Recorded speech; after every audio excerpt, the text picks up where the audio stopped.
పేరు తన్నీరు సింగరకొండ. నేను సిపిఐ బాపట్ల జిల్లా కార్యదర్శిగా పనిచేస్తూ ఉన్నాను. ఈరోజు ప్రధానంగా భారత కమ్యూనిస్ట్ పార్టీ సిపిఐ ఆంధ్రప్రదేశ్ రైతు సంఘం రాష్ట్ర వ్యాప్తంగా అన్ని తహసీల్దారు ఆర్డీఓ కలెక్టర్ కార్యాలయాల వద్ద మొక్కజొన్న రైతులు తీవ్రమైన ఇబ్బందులకు గురవుతూ ఉన్నారు. వారి పక్షాన నిరసన కార్యక్రమాలు మెమోరాండాలు ఇవ్వడం జరుగుతూ ఉంది. అందులో భాగంగా బాపట్ల జిల్లా రేపల్లి నియోజకవర్గంలో ఉన్నటువంటి ఆర్డీఓ కార్యాలయం ముందు నిరసన తెలియజేసి ఆర్డీఓ గారికి మెమోరాండం ఇవ్వడం జరుగుతూ ఉంది.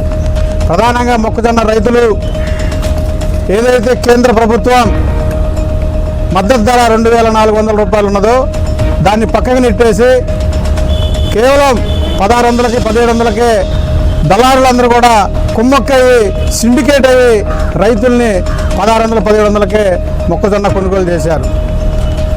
కేంద్ర ప్రభుత్వం ఏదైతే చెప్పిందో ఆ ధరకి రాష్ట్ర ప్రభుత్వం మేము డబుల్ ఇంజిన్ సర్కార్ అని చెప్పుకుంటున్నటువంటి రాష్ట్ర ప్రభుత్వం ఎందుకు మీనమేషాలు లెక్కించి రైతులకు తీవ్రంగా అన్యాయం చేసిందో దానికి సమాధానం చెప్పాలని చెప్పి వాళ్ళది ఏదైతే 700 రూపాయలు 800 రూపాయలు నష్టపోయారో దాన్ని రైతుల ఖాతాలోకి జమ చేయాలని చెప్పి ఈ సందర్భంగా డిమాండ్ చేస్తూ ఉన్నాం.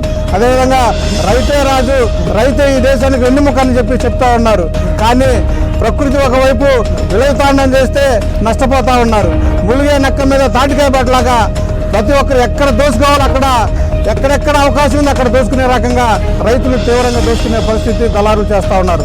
ప్రభుత్వాలు అధికారులు కూడా తీవ్రంగా వాళ్ళని దోసుకుంటూ ఉన్నారు. దీన్ని భారత కమ్యూనిస్ట్ పార్టీ సిపిఐగా ఆంధ్రప్రదేశ్ రైతు సంఘంగా తీవ్రంగా వ్యతిరేకిస్తూ ఉన్నాం. మొక్కజొన్న రైతులకు సరైన న్యాయం చేయాలని చెప్పి డబుల్ ఇంజిన్ సర్కార్ని హెచ్చరిస్తూ ఉన్నాం. నా పేరు గోవా రమేష్ రామ్జీ, రేపల్ అసెంబ్లీ ఇన్ఛార్జి, రాష్ట్ర కార్యదర్శిగా పనిచేస్తూ ఉన్నాను జైభీమరావు భారత్ తరఫున. ఈరోజు రాష్ట్రంలో లక్షలాది ఎకరాల్లో రైతులు మొక్కజొన్న పంటను పండించారు.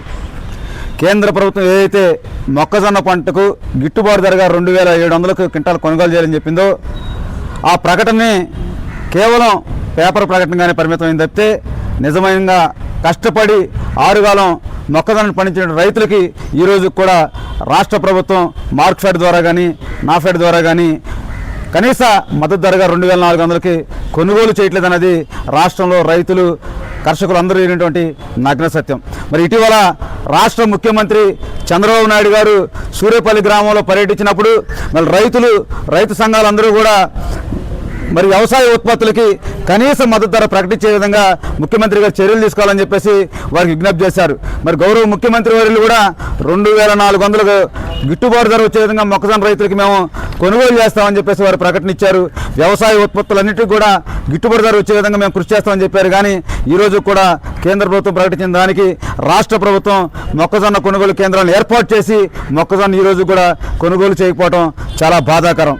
జైభీమరావు భారత్ పార్టీ తరఫున మరి మా అధినేత జడా శ్రావణ్ కుమార్ గారు ఆధ్వర్యంలో భవిష్యత్తులో రైతుల కోసం జరిగేటువంటి అన్ని కార్యాచరణ ప్రణాళికల్లో కూడా రైతు సంఘాలతో వామపక్ష పార్టీలతో కలిసి పనిచేయడానికి మేము సిద్ధంగా ఉన్నాం.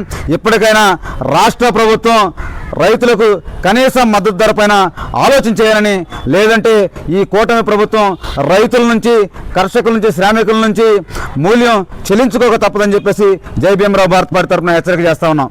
జై భీమ్, నీల్ సలాం, లాల్ సలాం.